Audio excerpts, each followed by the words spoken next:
C'est l'histoire de deux jeunes Ivoiriens au talent hors du commun. Fabiola, la prodige des mots, et Maury, le magicien du métal. Elle aligne les lettres, il assemble les pièces. Deux univers que tout semble opposés, sauf l'ingéniosité. Deux destins animés par une même passion, celle de créer, d'imaginer et d'inventer.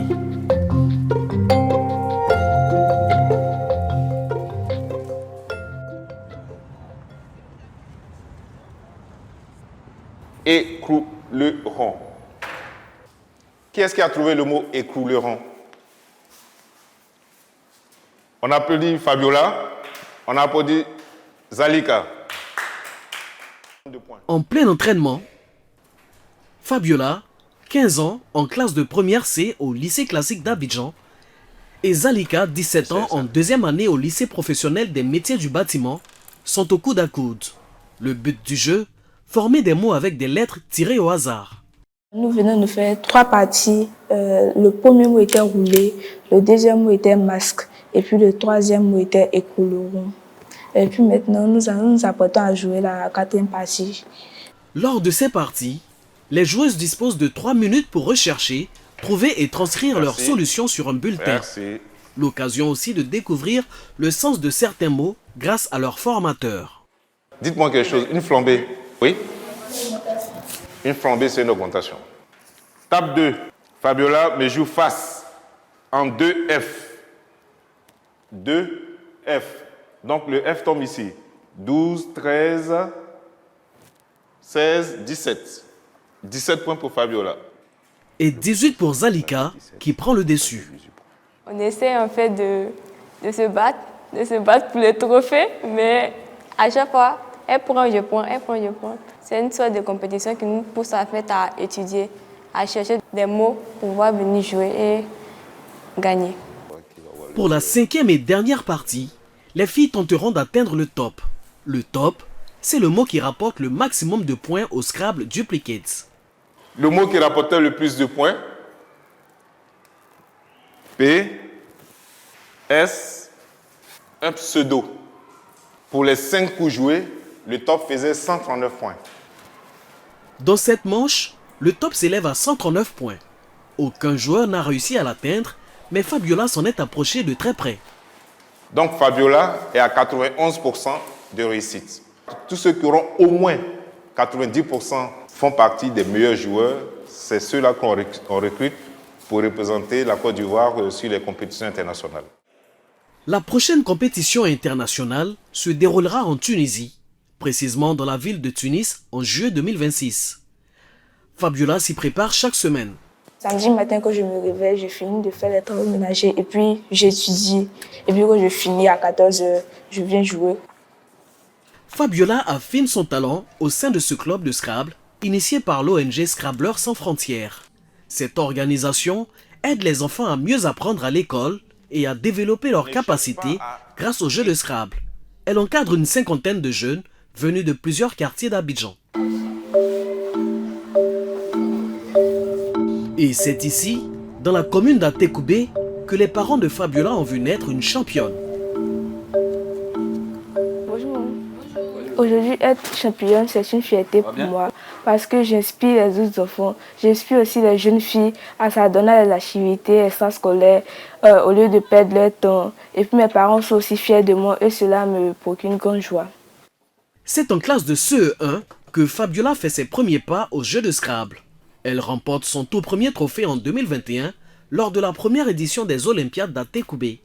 Et depuis, la jeune championne enchaîne les victoires. Simultané mondial des jeunes 2023 et 2024, partie mondiale d'automne et de printemps, jusqu'à son sacre de meilleure jeune scrabbleuse de Côte d'Ivoire le 30 août 2025. Le dernier trophée que j'ai remporté, c'est ce trophée-là. C'était lors de notre toute dernière fête. J'ai été élue meilleure jeune Scrabbleur 2025. Et notre championne ne compte pas s'arrêter là. Aujourd'hui, je suis prête à aller au bout. Je vais être la championne du monde, la prochaine championne du monde de Scrabble. De quoi augmenter le palmarès de la Côte d'Ivoire, déjà 3 fois championne du monde de Scrabble francophone en 2023, 2024 et 2025. Fabiola nourrit également de grandes ambitions pour les autres enfants de son âge. À l'avenir, je voudrais créer un club de Scrabble où je vais aussi apprendre à d'autres enfants à jouer à ce jeu parce que ce jeu n'est pas beaucoup connu dans nos pays. En plus d'être amusant, le jeu permet aussi aux enfants d'apprendre à développer leur quotient intellectuel. Ce désir d'initier d'autres enfants au Scrabble ne doit rien au hasard. Le Scrabble a une répercussion positive sur son rendement scolaire, notamment en littérature et en mathématiques. Depuis la classe de 6e, Fabiola maintient une moyenne générale remarquable de 17 sur 20 avec des résultats constants. 15 sur 20 en français et 17 sur 20 en mathématiques. Une performance grâce à laquelle elle a fini par s'imposer, même à la maison, face à celui qui lui a tout appris, son papa. Au tout début, dans les années 2017-2018, je la gagnais. Mais au fur et à mesure que les années passent, elle essaie de me concurrencer. Aujourd'hui, elle me gagne. Ça me fait mal, mais je n'ai pas le choix. Voilà, elle me gagne. Par contre, sa maman, bon, elle ne fait pas le poids. Allez Fabiola, il faut sauver maman. Non, on n'a pas mis la définition, mais c'est juste. C'est le dictionnaire Scrabble. C'est le dictionnaire Scrabble. C'est que des mots difficiles, tu vois. Mal, bon. On met la définition des mots difficiles, mais ici, il y a tous les mots qui sont admis au jeu de Scrabble. Donc, le mot mal est ici, donc le mot mal existe. Comme c'est le dictionnaire du Scrabble qui a parlé, il ne veut pas discuter. Fin de la partie, sur un score de 300 pour Fabiola et sa maman, contre 206 pour son papa. J'ai failli vous s'en pointer. Pendant que Fabiola manie les lettres pour créer des mots, un autre jeune, à Williamsville, manie le fer pour créer des machines. Je suis en train de faire une machine pour aiguiser les lames d'imprimerie. Lui, c'est Morilois.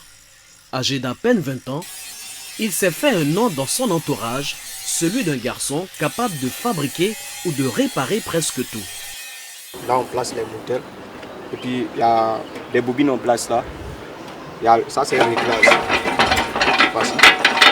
Quand les lames se posent comme ça, ça dépend de limite de lame, tu vois un peu, non?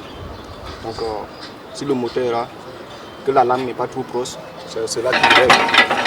Que ça puisse s'approcher sur le moteur. Une machine pour aiguiser les lames d'une imprimerie. Une idée de Maury pour aider l'un de ses clients à produire plus efficacement des livres, des cahiers et des rames de papier. Quand je suis allé dans les magasins vides de la main, il travaillait, c'était un peu compliqué. Il dit qu'il allait trouver une solution pour qu'il puisse travailler ça facilement. Maury a arrêté l'école très jeune, en CE2, et n'a suivi aucune formation. Curieux et autodidacte, il s'impose pourtant une démarche de création d'une grande rigueur. Le dessin, c'est la base. C'est souvent dans la cour près du garage que lui viennent ses inspirations. Lorsqu'une idée surgit, il la trace d'abord sur papier ou sur un tableau afin de mieux la visualiser. Ça, c'est un plan de vélo. Pour les enfants, ils sont en train de fabriquer. Là, c'est pour lui qui va conduire. Et là, c'est une place pour ses amis. Les dimensions, les angles, les points de soudure, tout est pensé et calculé. Là, on peut gagner un tube en rectangle, au moins de 3 mm, ça c'est lourd. Et là, on peut avoir les tuyaux de 2 à 3 mm aussi, c'est bon, ça peut tenir. Maintenant, le vrai support qui vient là, on peut prendre au moins un tuyau rond 40 ou soit 35 de 3 mm, ça peut aller. Une semaine de travail suffira à réaliser ce vélo pour un coût d'une production de 25 000 francs CFA. Notre jeune ingénieur en herbe le commercialisera à 50 000 francs CFA à un client qui le lui a commandé. Sa passion pour le dessin commence dans son enfance, bien avant qu'il n'abandonne l'école en classe de CE2.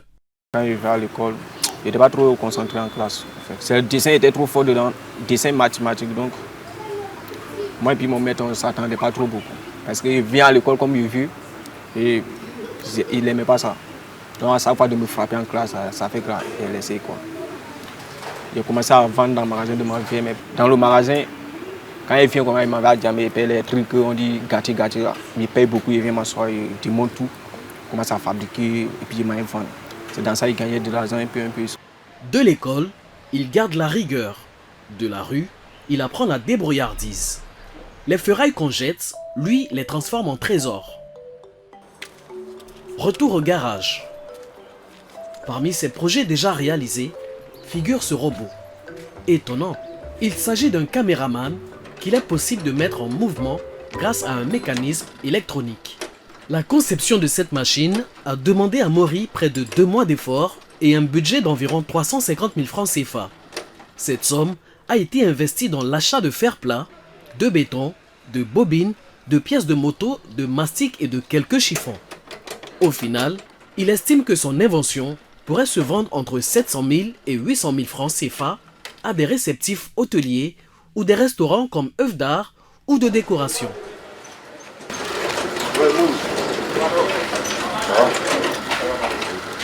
Non, il y a une voiture qui va venir pour qu'on installe une plaque de protection en bas. Viens voir. Quand il ne crée pas ses inventions, il occupe un poste de garagiste où il répare des voitures sous la supervision de Suleiman Tunkara. Son inventivité lui permet d'être hyper performant. Un garagiste pas comme les autres, qui arrive à solutionner les problèmes très rapidement. Là, on a besoin d'une tôle de 5 mm, 5 mm. et 1 mètre carré. Ouais. Ça peut faire le travail. Ah d'accord. Ok. Ce qui m'a marqué chez lui, c'est son intelligence. Parce qu'il n'y a pas de problème technique que tu vas lui montrer qu'il ne va pas trouver la solution. Que ce soit la mécanique, que ce soit au niveau de la soudure, que ce soit au niveau de la fabrication d'un objet. Bon, il y a des entreprises même qui viennent avec des pièces rares ici. On lui donne, il fabrique. Surtout les machines d'imprimerie, là. Il fabrique beaucoup ici pour des gens. Dépourvu de moyens, mais animé d'une créativité inépuisable, Maury poursuit sa route avec détermination. Son ambition, transformer le métal en promesse d'avenir.